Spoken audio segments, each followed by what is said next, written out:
Bismillahirrahmanirrahim. Assalamualaikum warahmatullahi wabarakatuh. Alhamdulillah wassalatu wassalamu ala Rasulillah wa ala alihi wa ashabihi wa man tabi'ahum bi ihsanin ila yaumiddin wa ba'd. Program Syahadat, sajian ayat dan hadis muamalah ekonomi syariah. Kita sudah sampai di seri yang ke-12, yaitu hakikat dari harta itu adalah milik dari Allah Subhanahu wa taala. Ya, Allah Subhanahu wa taala berfirman dalam surat Al-Hadid ayat yang ke-7. Ya, a'udzubillahi minasyaitonirrajim. Aminu billahi wa rasulih wa anfiqu mimma ja'alakum mustakhlafina fi falladina amanu minkum wa anfiqu lahum ajrun kabir. Berimanlah, aminu billahi wa rasulih, ya berimanlah kepada Allah dan Rasulnya, yakinilah akan adanya eksistensi Allah dan juga Rasulnya. Wa anfiqu mimma ja'alakum mustakhlafina fi, ya, dan nafkahkanlah sebagian dari hartamu yang Allah telah menjadikan kamu menguasainya. Ya, kemudian ya falladina amanu, ya, dan orang-orang yang beriman di antara kalian itu, dan wa anfiku, dan menafkahkan lahum ajrun azim atau ajrun kabir, ya, orang-orang yang menafkahkan sebagian hartanya maka mereka akan memperoleh pahala yang kabir, pahala yang besar, ya. Maka ayat ini berbicara tentang, ya, tentu saja pertama adalah wajibnya kita beriman kepada Allah dan Rasulnya, kemudian juga dianjurkannya kita, diperintahkannya kita, disyariatkannya kita untuk berinfak di jalan Allah Subhanahu wa taala, berinfak dengan harta yang diberikan oleh Allah Subhanahu wa taala kepada kita, ya, menjadi apa? Harta milik Allah Subhanahu wa taala yang kemudian dikuasakan kepada kita sebagai manusia untuk itu apa? Diinfakkan agar bermanfaat bagi orang lainnya, ya. Artinya bahwa orang-orang yang beriman kemudian menginfakkan hartanya di jalan Allah Subhanahu wa taala, mereka akan mendapatkan ajar, mendapatkan pahala yang kabir, yang besar. Nah, dari sini konteksnya sebenarnya kita juga bisa pahami bahwasanya sejatinya, ya, ayat ini, ya, pertama adalah berbicara tentang keimanan atau membahas tentang keimanan.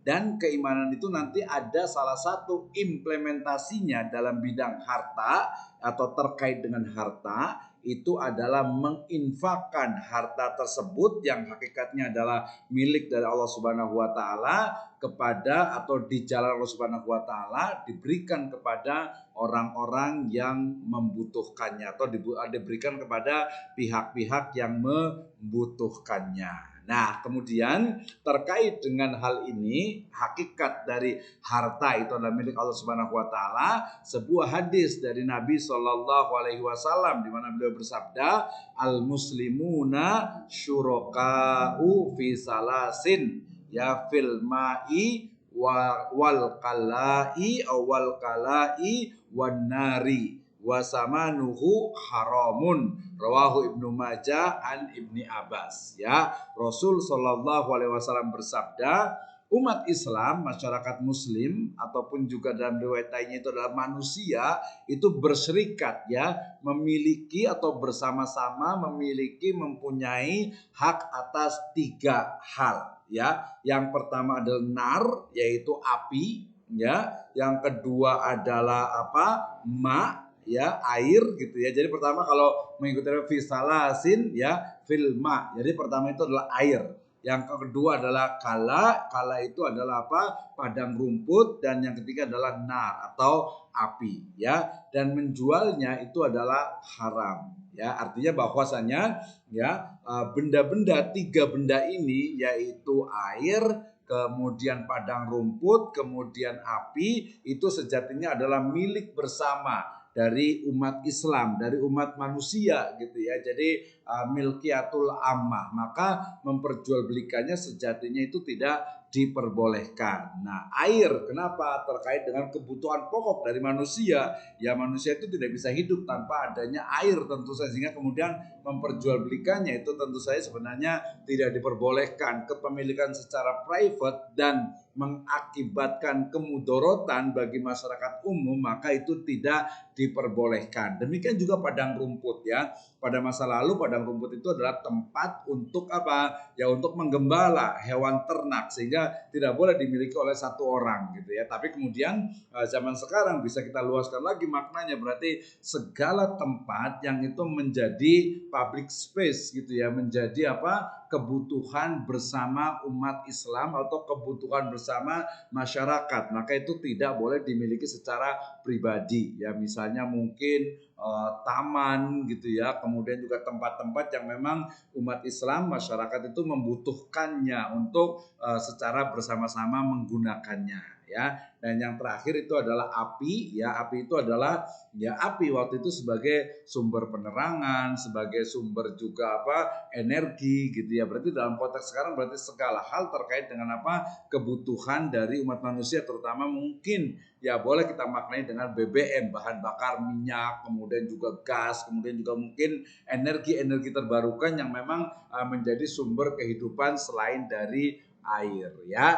Nah, dari ayat dan hadis ini kita bisa mengambil beberapa kesimpulan ya. Yang pertama adalah perintah Allah Subhanahu wa taala dan rasulnya ya, dengan salah satu implementasinya adalah menafkahkan harta di jalan Allah Subhanahu wa taala. Artinya perintah Allah Subhanahu wa taala dan rasulnya untuk kita menginfakkan, mensedekahkan ya harta milik Allah Subhanahu wa taala di jalannya ya. Yang kedua adalah hakikat dari harta dan segala isi semesta ini sejatinya adalah milik dari Allah Subhanahu wa taala gitu ya. Sehingga kita sebagai manusia dan sebagai mustakhlafin, sebagai apa? Sebagai penanggung jawab, sebagai pengelola saja gitu ya. Kemudian yang ketiga, manusia memiliki hak penguasaan tentu saja ya atas harta yang telah ditetapkan oleh Allah Subhanahu wa taala dalam syariatnya. Jadi asbabul milkiyah atau sebab dari kepemilikan manusia ya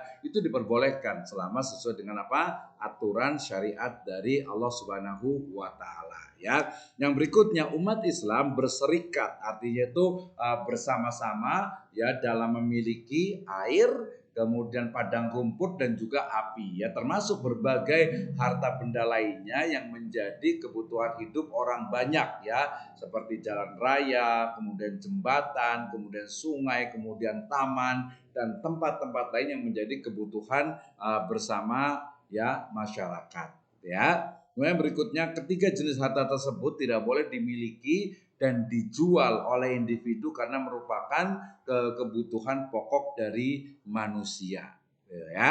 Nah, berikutnya, negara memiliki kekuasaan untuk mengelola air, api dan padang rumput serta kekayaan umum lainnya yang dipergunakan untuk keseluruhan kesejahteraan masyarakat. Ini merujuk juga kepada kaidah tasarruful imam ala ra'iyatin manutun bil maslahah. Ya, kebijakan imam atau pemimpin terhadap masyarakatnya ya, terhadap warga negaranya itu adalah didasarkan kepada maslahat ya. Kemudian berikutnya, kepemilikan dan jual beli pada ketiga benda tersebut saat ini diperbolehkan dengan syarat tidak menyusahkan masyarakat dalam mendapatkannya. Artinya pendapat lain menyatakan hukumnya tetap haram, hanya jenis akadnya harus dirubah ya. Jadi misalnya ada orang beli air mineral atau air minum, air dalam kemasan gitu ya.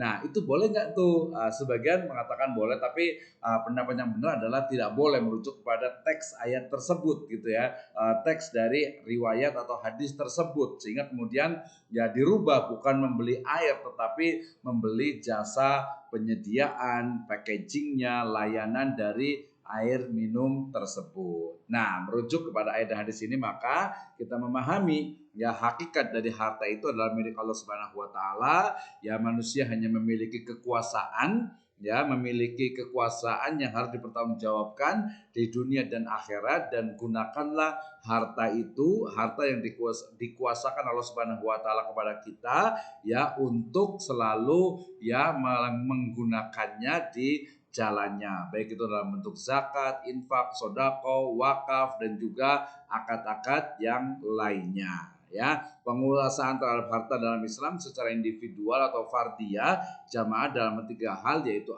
air, api, dan juga padang rumput adalah harta milik bersama, ya, yang tidak boleh dikuasai oleh individu. Negara memiliki kekuasaan untuk mengelolanya untuk memenuhi kebutuhan masyarakat. Demikian program syahadat, sajian ayat dan hadis muamalah ekonomi syariah. Wallahu a'lam bishawab. Assalamualaikum warahmatullahi wabarakatuh.